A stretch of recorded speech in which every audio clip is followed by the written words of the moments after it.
Prime Minister Narendra Modi has started day 2 of his trip with this temple. He was accompanied with Japanese counterpart Shinzo Abe. Through the course of the day, Narendra Modi will also be visiting the Kyoto University Center, the focus being on the stem cell research, another area of cooperation that he wants to cement with Japan. Now, after the Kashi agreement was signed between the Indian ambassador and the mayor of Kyoto that aims at drawing lessons from Kyoto to transform Kashi into a model and modern city, the Prime Minister has visited the Toji Temple and is now set to reach Kinaku, another Buddhist shrine. After attending lunch hosted by the Buddhist Association, Narendra Modi will head to the presentation on Kyoto City that's set to be made by the mayor. He will also be meeting Japanese businessmen before leaving for Tokyo.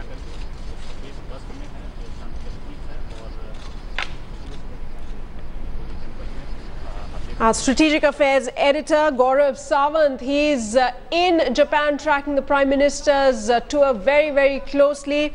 Gaurav, give us a sense of, the Prime Minister's visit to the Toji Temple and his itinerary for the rest of the day.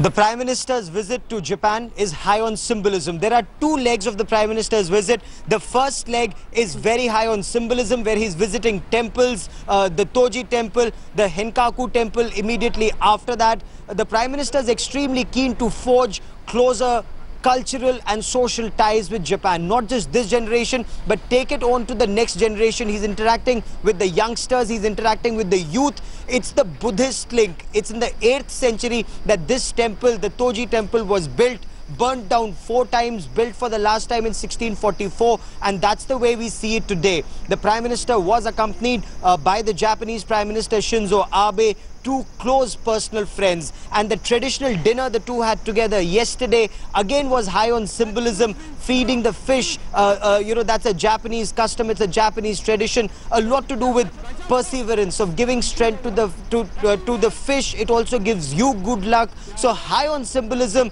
to take this relationship to the next level. As far as the first leg of his visit is concerned, that is converting Kashi into Kyoto, it's a big dream. That presentation by the mayor will take place in a short while from now.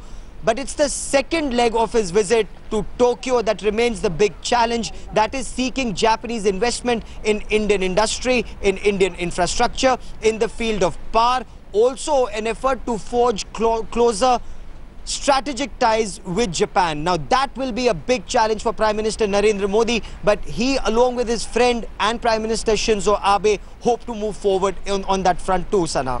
Absolutely, Gaurav. Given the fact that Narendra Modi and his Japanese counterpart, they both have a very, very strong mandate from the people in their country itself, gives them a lot of opportunity and a lot of possibilities that the two can explore together.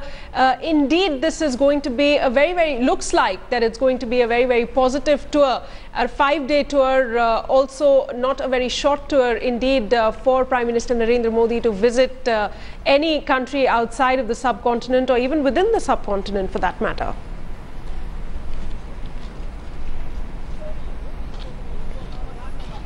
Well, there was a message that Prime Minister Narendra Modi wanted to send when he became Prime Minister. The signals that went out was the first country he will visit will be Japan because of the close ties between the two heads of governments, personal friends, Prime Minister Narendra Modi and Japanese Premier Shinzo Abe, but also because of the message that India wanted to convey to this entire region, the second and the third largest economies of this region coming together, strategic partners taking the relationship to the next level.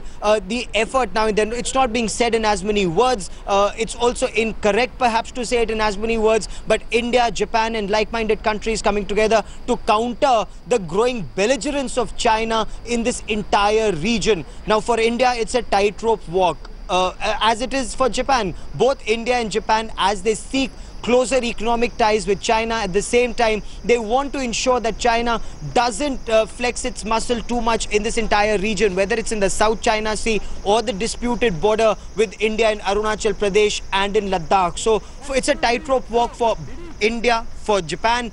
Both economically linked to China, at the same time an effort being made to ensure that these countries come together and ensure that China doesn't spread its wings too much in this entire region, Sana. Absolutely. Chinese media, too, would be keeping a very close eye on Narendra Modi's visit to Japan. Gaurav Sawant, many thanks for joining us and sharing those inputs. I'll be coming back to you for more updates through the day.